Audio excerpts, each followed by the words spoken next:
Bismillah walhamdulillah wa salatu wassalamu ala rasulillah wa ala alihi wa sahbihi wa man ittaba'a huda. Amma ba'du fa aujourd'hui le 10 ou plutôt la nuit du 11 du mois de Rabi'an al-Awwal de l'année 1444 après la hijra de notre prophète Muhammad sallallahu alayhi wa sallam, nous reprenons notre série de cours sur le commentaire du livre Les Lumières du Tout Miséricordieux sur la voie Tidjane, Al-Anwar Al-Rahmaniyya de Cheikh Al-Allama Abdurrahman Al-Ifriqi rahimahullahu ta'ala.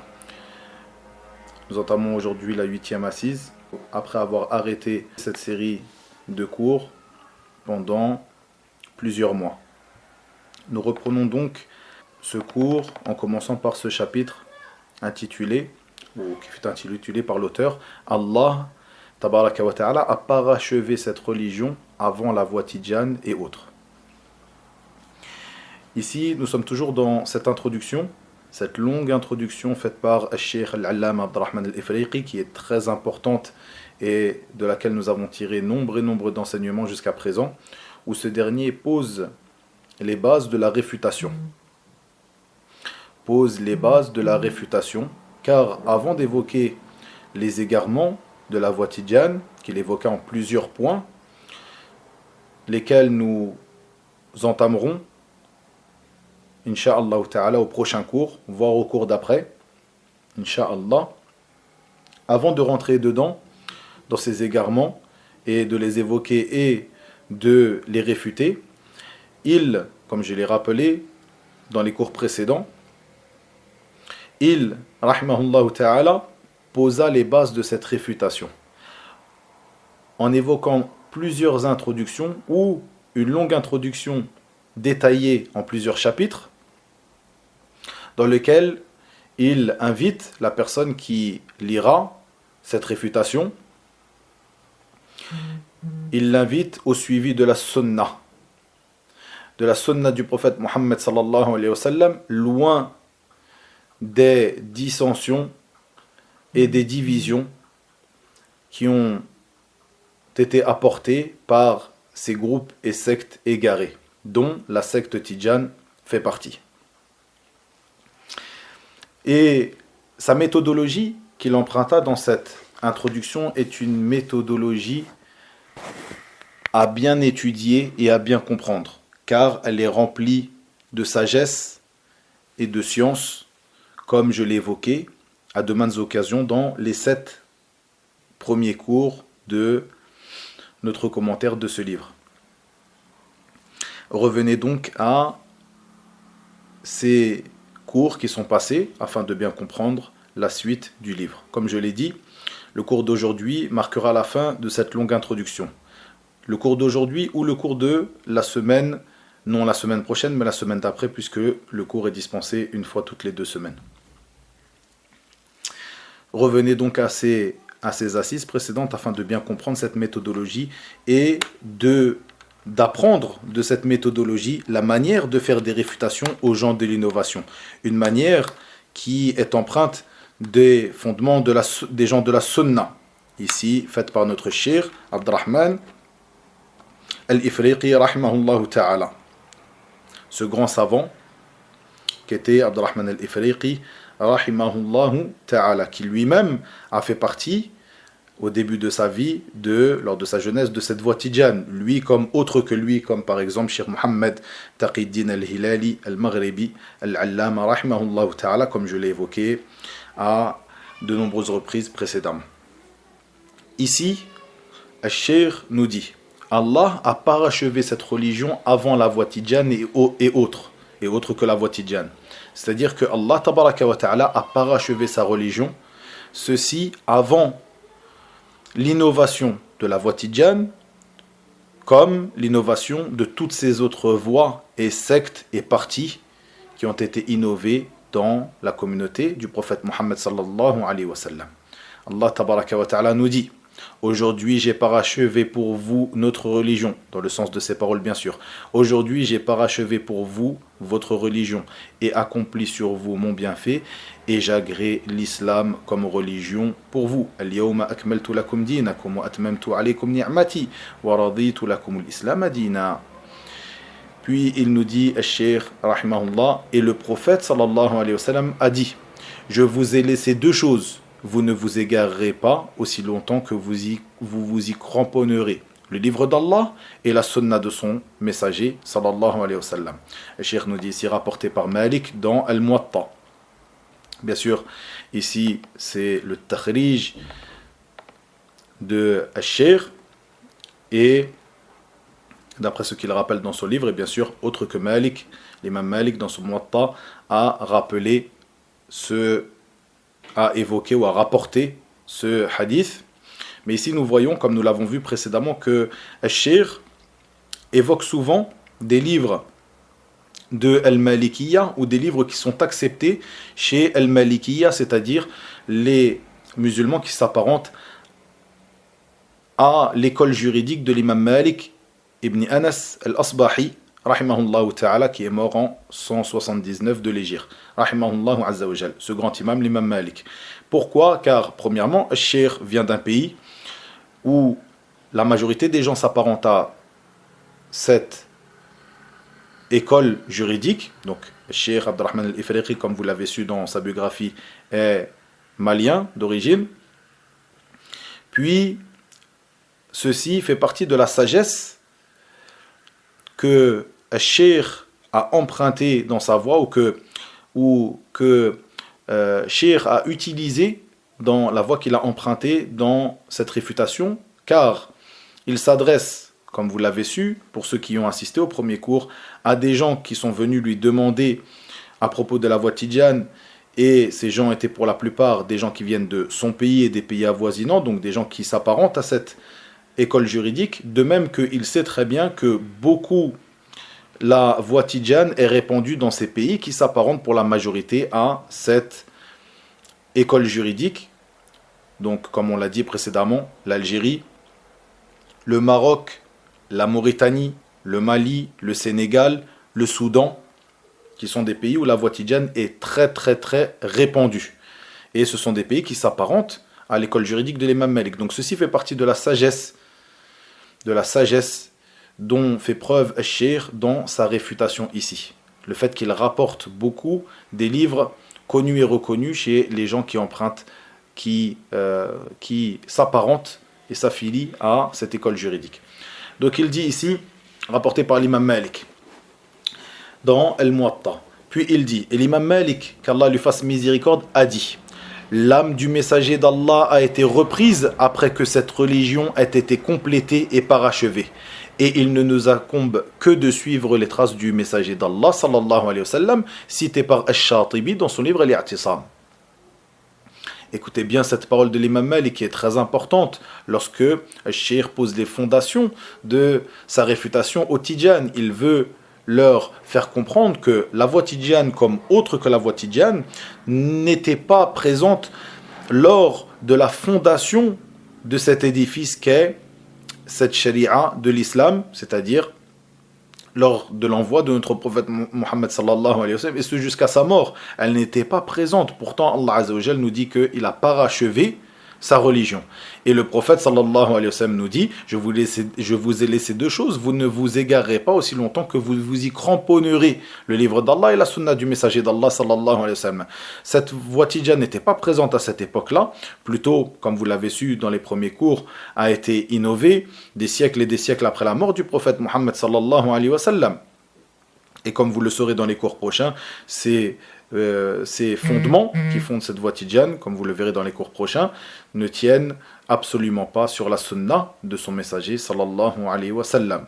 Donc ici, les fondations que pose notre cheikh sont utiles dans sa réfutation aux gens qui s'apparentent à la voie tidjane, de même à la réfutation de toute personne qui s'apparenterait à une voie autre que la voie tracée par notre prophète Mohammed sallallahu alayhi wa sallam, cette voie de la religion véritable, la religion basée sur le Coran, la Sunna, et selon la voie et la compréhension de nos pieux prédécesseurs, ridwanullahi alayhim ajma'in. Puis il dit, rahimahullah, et tous ceux qui ont inventé une innovation, s'ils sont de ceux qui réfléchissent, savent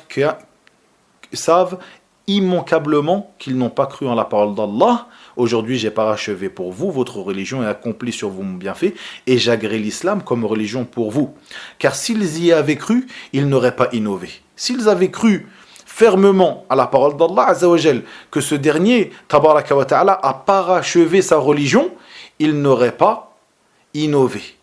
Ceci, comme il est rapporté de plusieurs parmi as-salaf, comme cela de l'imam Malik, rahimahullah, où il disait « Celui qui prétend qu'il y a une bonne innovation aura certes prétendu que Muhammad sallallahu alayhi wa sallam a trahi son message. » Car une bonne innovation veut dire qu'il n'a pas délivré le message en entier. Il reste des choses à rapporter à la religion pour la perfectionner. Donc à partir de là, la personne qui prétendra qu'une innovation comme l'innovation des Tidjanes ou autre est une bonne innovation, est une innovation qui est viable, qui est bonne à suivre, cette personne-là aura prétendu, même s'il ne le dit pas et s'il ne peut pas le dire, mais dans sa pratique de cette innovation, nous comprenons cette prétention, le fait que cette personne prétend qu'il y a, dans ces innovations qu'il juge bonnes, il y a une preuve que, pour lui bien sûr, et hashalahu, sallallahu alayhi wa sallam, une preuve pour lui que le prophète sallallahu alayhi wa sallam aurait selon lui donc trahi le message qui lui incombait de transmettre. Puis Ashir de dire Ibn Wahb évoque selon Abu Huraira que le messager d'Allah sallallahu alayhi wa sallam a dit « Il y aura dans ma communauté des imposteurs très menteurs qui vous rapportent des récits innovés que vous n'aviez pas entendus précédemment, ni vous, ni vos ancêtres, gare à vous et gare à eux. » Ashir nous dit, rapporté par Ibn Waddah. Ibn Waddah est une personne qui a écrit un livre qui s'appelle Al-Bida', donc les innovations, qui est un livre connu. Ibn Waddah, qui est un ancien, qui est mort en 286 de l'Hégire, qui s'appelait Muhammad ibn Waddah al-Qurtubi, donc un des savants de Qurtuba, donc de Cordoue, en Andalousie, était un savant malikite, mort donc comme je l'ai dit en 286, et qui était auteur de plusieurs ouvrages, dont cet ouvrage Al-Bida', les innovations et leurs prohibitions. Et encore une fois, nous voyons que Cheikh rapporte de cet ouvrage d'un savant de ce madhab, de cette école juridique, l'école des Malikites. Et bien sûr, ce hadith est rapporté par autre que lui. Puis il est rapporté que Aïcha radhiyallahu anha a dit « Celui qui se rend chez l'auteur d'une innovation a certes aidé à l'effondrement de l'islam. » Et Muslim rapporta quelque chose de similaire. Donc nous voyons que cette parole de notre mère Aïcha, celui qui se rend chez l'auteur d'une innovation, a certes aidé à l'effondrement de l'islam. Il est rapporté aussi de plusieurs parmi nos salaf, celui qui aura aidé ou recueilli un innovateur aura certes aidé à l'effondrement de l'islam. Et l'imam Muslim rapporte quelque chose de similaire dans l'introduction de son sahih. Puis il dit, Cheikh, et il est rapporté qu'Ibn Mas'ud radhiyallahu anhu vit un jour un groupe assis à la mosquée. Il se trouvait au milieu d'eux un homme qui leur disait « Glorifiez Allah tant et tant de fois, louez Allah tant et tant de fois, proclamez la grandeur d'Allah. » Il leur dit alors « Par Allah, vous êtes assurément venus injustement avec une innovation ou vous êtes plus savants que Muhammad sallallahu alayhi wa sallam et ses compagnons ?» Les réprimandant ainsi, et ce athar est rapporté par l'imam ad-Darimi. C'est-à-dire que Abdullah ibn Mas'ud, ce grand savant parmi as-sahaba, ce grand compagnon, radhiyallahu anhu, a vu ces gens en train d'innover, et il leur dit, soit vous êtes venus avec une chose qui est une innovation religieuse, et ceci est le cas, ou alors vous êtes plus savants que Muhammad et ses compagnons, sallallahu alayhi wa sallam, wa radiyallahu anhum ajma'in, car vous êtes venus avec une chose qu'il n'a pas rapportée. Et dans une autre version de ce athar, il rentra dans la mosquée et vit des gens en train de faire at-tasbih, wa at-tahmid, wa at-takbir, wa at-tahlil, c'est-à-dire glorifier Allah, louer Allah, proclamer la grandeur d'Allah, tant et tant de fois, avec des noyaux, avec des petites pierres, ou avec des noyaux, avec des petites pierres. Et donc, il dit il dit une parole qui, dans le sens, est la suivante. Donc dans le sens de ces paroles, il dit, soit vous êtes sur une religion plus droite que celle sur laquelle était le prophète Mohammed sallallahu alayhi wa sallam, ou alors vous avez ouvert une porte d'égarement. Et sans aucun doute, ici, cette affirmation est, c'est-à-dire que cette question de Ibn Mas'ud n'était pas une question, c'est une question rhétorique, c'est-à-dire une question qui ne demande pas de réponse. Plutôt, ces derniers ont ouvert certes une porte d'égarement, une porte d'innovation. Ils ne peuvent pas être sur la guidée, une guidée meilleure que celle du prophète Mohammed sallallahu alayhi wa sallam. Puis, Cheikh Abdurrahman al-Ifriqi nous dit, ceci est exactement la voie tidjane et autres parmi les voies soufis. Ibn Mas'ud les a réprimandés uniquement car ils se sont trouvés une manière de faire du dhikr qui n'existait pas à l'époque de la prophétie. Comme nous le verrons ici dans la voie tidjane, c'est nombreuses manières qu'ils ont trouvé de faire du dhikr et qu'ils estiment même étant meilleurs que les livres d'Allah, la lecture du Coran, comme nous l'avons vu précédemment dans ce dhikr, ce wird qu'ils appellent Salat al-Fatih, que nous verrons dans les points prochains en détail. Et la réfutation de ce point, comme nous l'avons déjà vu aussi précédemment, eh bien, ceci est un dhikr, est un wird qui est innové et qui n'existait pas à l'époque de la prophétie. Puis il dit, Cheikh Abdurrahman al-Ifriqi, suivez donc votre prophète sallallahu alayhi wa sallam et délaissez tout ce que les innovateurs ont inventé, car la foi n'est parfaite que par la parole et point de parole sans œuvre, de même que point d'œuvre sans intention, et point de foi, de parole ni d'œuvre et d'intention, si ce n'est par la conformité à la sunna prophétique. Comme l'a dit Ibn Abi Zayd al-Qayrawani dans sa lettre Ar-Risala, dans son introduction de Ar-Risala, ce grand ouvrage connu et reconnu chez les gens qui suivent l'école juridique de l'imam Malik. Ce livre Ar-Risala, dans sa muqaddima, dans son introduction, l'imam Ibn Abi Zayd al-Qayrawani, qu'on appelait Malik as-Saghir, c'est-à-dire le petit Malik, tellement il avait des ressemblances avec l'imam du madhab, l'imam Malik, et bien cette personne, tellement il était savant du madhab de l'imam Malik, et bien cette personne-là, que ce soit bien sûr dans les fondements de la croyance, il était comme l'imam Malik, car il était sur la croyance des gens de la sunna, sur la croyance des compagnons et de ceux qu'ils ont suivis dans le bien, de même que dans les ramifications, c'est-à-dire ceux qui ont en relation avec al-fiqh, la jurisprudence. Et il dit bien cette parole dans cette œuvre qui est connue et reconnue de tous les malikites, ceux qui s'apparentent à cette école juridique. Puis il dit, Cheikh Abdurrahman al-Ifriqi, pureté à Allah l'immense, vous lisez dans cet épître nuit et jour, vous lisez ce livre Ar-Risala, vous l'apprenez par cœur, vous l'enseignez, vous la connaissez, vous savez que c'est un livre de référence chez Al-Malikiyya. Il dit donc, vous lisez dans cet épître nuit et jour et pourtant vous n'en comprenez pas le sens. Par quoi expliquez-vous sa parole? La parole d'Ibn Abi Zayd ici. Puis il termine en disant, et comment expliquez-vous sa parole? Excepté en conformité à la sunna. Ici, bien sûr, Ibn Abi Zayd parle de cela lorsqu'il parle de la foi. Et que la foi est une parole avec la langue, une sincérité avec le cœur et une œuvre avec les membres. Puis il dit, un peu plus loin, il dit, de même que la parole et l'action ne peuvent être sans l'intention, de même que la parole, l'action et l'intention ne peuvent l'être sans conformité à la sunna. Et comment donc expliquez-vous sa parole, excepté en conformité à la sunna? Et est-ce que cette voie tidjane existait à l'époque du prophète sallallahu alayhi wa sallam? Première question que nous posons à ces gens-là. Si elle n'existait pas à son époque, alors elle fait partie de ceux qu'ont inventé les innovateurs. Et quiconque prétend qu'elle existait au temps du prophète sallallahu alayhi wa sallam, qu'il en présente la preuve, la date de la mort du fondateur de cette secte est mémorisée auprès de nous. Comme nous l'avons déjà évoqué précédemment. Il est mort il y a quelques temps. Il est mort des centaines d'années après la mort du prophète Mohammed sallallahu alayhi wa sallam. Le Cheikh nous dit, la mort du fondateur Ahmed al-Tijani de cette secte est mémorisée auprès de nous. Or, Allah n'a pas chargé son prophète sallallahu alayhi wa sallam après sa mort de quoi que ce soit. Allah azza wa jal envoya le prophète Mohammed sallallahu alayhi wa sallam avec son message. Mais il ne le chargea pas d'une tâche après sa mort, sallallahu alayhi wa sallam. Donc il nous dit, or Allah n'a pas chargé son prophète sallallahu alayhi wa sallam après sa mort de quoi que ce soit.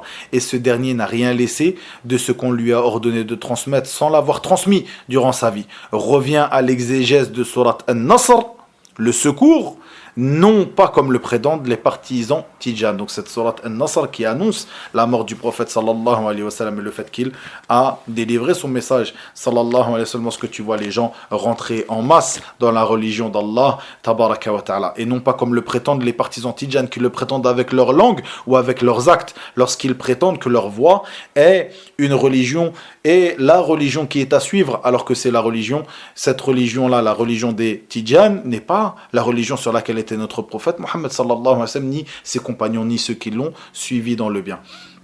Et une petite anecdote pour terminer le cours d'aujourd'hui, regardez. Et comment expliquez-vous sa parole lorsqu'il dit, comment expliquez-vous sa parole, excepté en conformité à la sunna? Et est-ce que cette voix Tidjan existait à l'époque du prophète sallallahu alayhi wa sallam? Si elle n'existait pas à son époque, alors elle fait partie de ce qu'on a inventé, de ce qu'ont inventé les innovateurs. Ici, pour ceux qui étaient présents, pour ceux qui écoutent le cours, qui étaient présents ce jour-là à la mosquée, j'expliquais ce jour-là l'épître de Cheikh l'Islam Mohammed ibn Abdul Wahhab, l'Usul al-Thalatha, qui est connu de vous, donc les 3 fondements. Et à la fin du cours, j'expliquais, je pense que je parlais lors de ce cours des adorations et des sortes d'adorations qui, toutes sans exception, doivent être vouées à Allah tabaraka wa ta'ala, seul et sans associé. Puis j'évoquais certaines exagérations et certaines transgressions faites par les soufis. Puis j'ai évoqué les transgressions de certains soufis qui sont appelés les mourides, qui à la base étaient des Tidjan. Des mourides qui à la base étaient des Tidjan. Serin Touba, qui est le fondateur de cette voie mouride, qui lui à la base était un Tidjani. Et des paroles très graves qu'il disait, comme le fait que Serin Touba c'est lui Allah, que si Yom al-Qiyamah, Serin Touba, donc le fondateur de la voie mouride, venait et que Allah et son prophète sallallahu alayhi wa sallam venaient, eh bien cette personne-là qui est un mouride suivrait Serin Touba et ne suivrait pas Allah. Des paroles très graves. Des paroles très graves et des paroles qui sont sans aucun doute de la mécréance et pour certaines d'entre elles que j'avais évoquées, du grand polythéisme, du polythéisme majeur.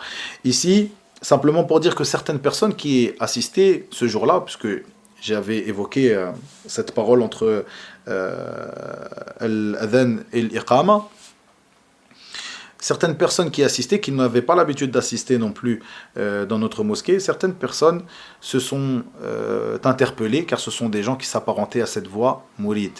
Ils se sont interpellés, ils m'ont interpellé pendant le cours. Je leur ai dit simplement, si vous avez quelque chose à dire, on peut en parler après la prière. Donc une fois que j'ai terminé la prière, ils sont venus me voir, et certains de nos frères étaient présents ce jour-là, si vous vous rappelez, pour ceux qui écoutent. Et ils sont venus pour certains d'entre eux me voir. Certains d'entre eux m'ont dit clairement, tu peux parler, c'est bien, tu parles du Coran, de la Sunna, c'est très bien, tu peux parler de ceci et de cela, mais Serin Touba, tu ne le touches pas, tu ne parles pas de lui. Une autre de ces personnes m'a dit, donc vous voyez le fanatisme de ces gens-là, mais une autre personne m'a dit, c'est là cette anecdote, pourquoi je la rapporte ici, une autre personne m'a dit que Serin Touba, telle et telle chose. Je lui ai posé la question, je lui ai dit, est-ce que tu es mouride? Est-ce que toi tu es un mouride? Il me dit oui. Il me dit oui. Je lui ai posé directement la question après cela, je lui ai dit, est-ce que le prophète Mohammed sallallahu alayhi wa sallam était un mouride? Il allait me répondre, puis s'arrêta et me dit non. Puis je lui ai reposé la question, est-ce que tu es mouride? Il me dit non, après cela. Car il s'est rendu compte lui-même que cette chose n'existait pas à l'époque du prophète sallallahu alayhi wa sallam, c'est-à-dire que le fait de s'apparenter à cela et de dire je suis mouride, je suis tidjani, donc sur cette voie-là, eh bien ça revient à dire que je ne suis pas sur la voie du prophète Mohammed sallallahu alayhi wa sallam. Lui-même s'est rendu compte de cela et a nié après cela être mouride alors qu'il l'avait affirmé précédemment, une minute précédemment. Donc vous voyez, cette manière de réfuter de Cheikh Abdurrahman al-Ifriqi, nous en tirons de nombreux bénéfices.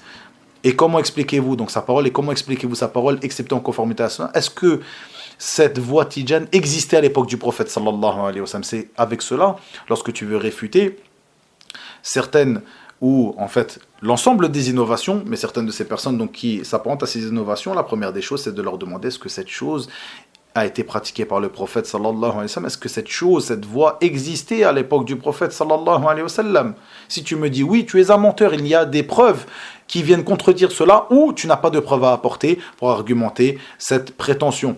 Par contre, si tu me dis non, eh bien à partir de là, tu as perdu ton argumentaire, car tu affirmes que tu es sur une chose sur laquelle n'était pas notre prophète sallallahu alayhi wa sallam, donc tu es sur une religion autre que celle du prophète Muhammad sallallahu alayhi wa sallam. Wa ila huna wa billahi tawfiq wa sallallahu wa sallam wa barak ala nabiyyina Muhammad wa akhiru da'wana anil hamdulillahi rabbil alamin.